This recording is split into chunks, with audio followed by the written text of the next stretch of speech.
Cez pol sveta. Zdá sa vám to nemožné? Dvaja dobrodruhovia sa spojili so známou britskou značkou vozidiel, aby pokorili tento rekord.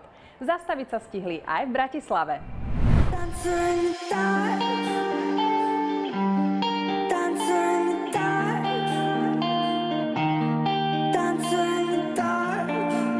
Chceli by ste vlastniť auto, ktoré zatiaľ nemá nikto na svete? Jedno také priniesla predstaviť aj známa automobilka aj do Bratislavy.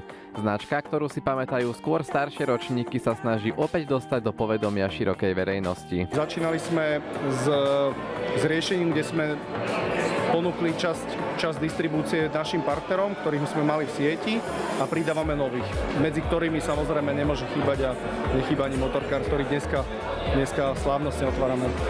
Spolupráca sa rozbehla v lete tohto roku a musím povedať, že k prospechu celej skupiny Motorkár.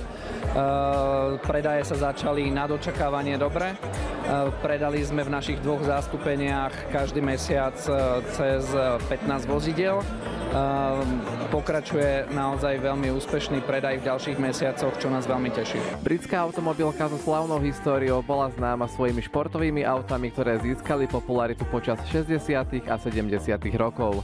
Nedávno však vstúpila na medzinárodné trhy, kde sa stala obľúbenou vďaka svojim cenovo dostupným a dobre vybaveným vozidlám.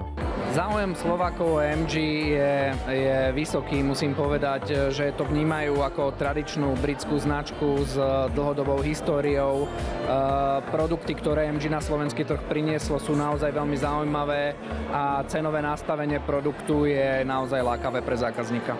Máme za to, že tá tradícia britská stále môže byť znovu zrodená v novom šate. Značka spojila sily s bratmi Turnerovcami, ktorí sú známi vďaka ich dobrodružným výpravám. Teraz sa musia dostať s prvým elektrickým roadsterom z Londýna do Šanghaja. Projekt by mal trvať 160 dní, práve teraz sme na ceste už 35. deň, takže sme ešte len na začiatku. Európska etapa je tá najdlhšia, trvať by mala do Vianoc. Potom sa s celým tímom vrátime naspäť do Spojeného kráľovstva a následne budeme pokračovať na Strednom východe. Posledná etapa nás čaká v Indii a Ázii. Roadster by sa mal dostať do predaja počas budúceho roka. Okrem toho automobilka chystá aj ďalšie novinky. Pribudnú nové modelové rady ako MG3, to je segment A malých vozidiel, pribudne segment sedan so splývajúcou zadnou časťou MG7, ako aj veľké SUV a plus ďalšie modely nasledujúce v ďalšom roku, ako aj nové generácie súčasných modelov, ktoré máme možnosť vidieť na slovenskom trhu. Takže čaká nás zaujímavý rok 2024, ktorý budeme oslovať 100-ročné výročie, takže to všetko spolu súvisia. Cyberster je prvým krokom do tej budúcnosti.